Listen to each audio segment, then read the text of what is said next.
Aujourd'hui, il est possible que nous ayons des tornades car les vents soufflent dans une certaine direction et les données atmosphériques sont similaires à celles que nous avons connues par le passé lors de jours de tornades. Qu'est-ce qu'une tornade? Sur la vidéo que nous voyons, c'est une tornade du Kansas énorme. La définition officielle d'une tornade, c'est une colonne d'air qui tourne très rapidement et qui part du sol jusqu'aux nuages.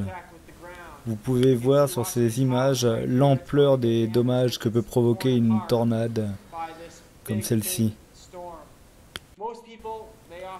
Chaque année, de nombreuses personnes meurent à cause de ces conditions atmosphériques extrêmes, par les inondations, par les éclairs et aussi par les tornades.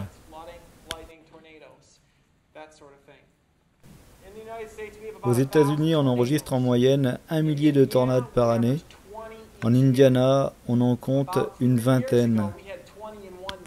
Mais il y a 3 ans, on en a compté 20 pour la même journée dans l'Indiana. Ce qui veut dire que ce phénomène peut survenir à n'importe quel moment. Mais nous avons une saison plus forte d'avril à juin. Le principal danger vient évidemment de tous les débris qu'une tornade peut soulever et projeter à des vitesses fabuleuses. Quel est l'endroit le plus sûr pour se protéger des tornades? Déjà, si vous êtes dehors, il faut rentrer à l'intérieur.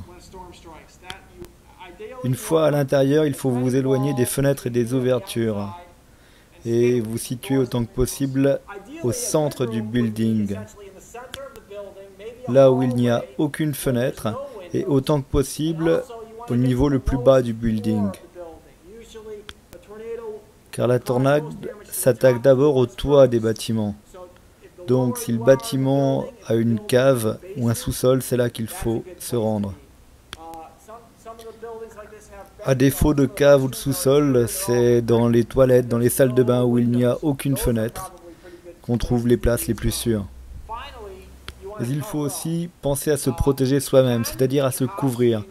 Couvrez-vous la tête, couvrez-vous autant que possible votre corps, car les principales blessures viennent des projections provoquées par les tornades. Tout ce qui peut vous protéger de ces protections sera très utile. Autant que possible aussi, il faut garder son calme, ne pas paniquer. Certes, dès que vous entendez une alerte, il faut vous rendre rapidement dans un abri, mais ce n'est pas la peine de blesser les gens en le faisant trop rapidement lors de votre repli. Sur ces images, on voit une usine où travaillaient 140 personnes. Une tornade est passée et vous voyez sur ces images dans quel état elle a laissé l'usine.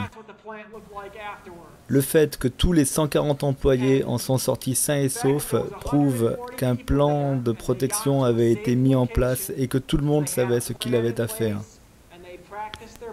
C'est ce qu'on peut appeler un succès en matière de prévention. Si une tornade arrive et que vous êtes dans votre voiture, un très grave accident va se produire. Et ce n'est évidemment pas ce que nous voulons. La seule chose que vous avez à faire, c'est de sortir de votre voiture et d'aller vous protéger dans un fossé. Vous devez alors vous couvrir la tête, comme ça, vous replier vers le sol et essayer de protéger la plus grande partie de votre corps. On a vu très souvent des tornades soulever très facilement des voitures. La plupart des victimes sont des gens qui meurent parce qu'ils s'aventurent avec leur voiture sur des zones inondées. Aussi, lorsque vous voyez une route inondée, la seule chose à faire, c'est de trouver un autre chemin. Car on ne peut jamais deviner ce qu'il y a sous la couche d'eau, si c'est profond ou pas.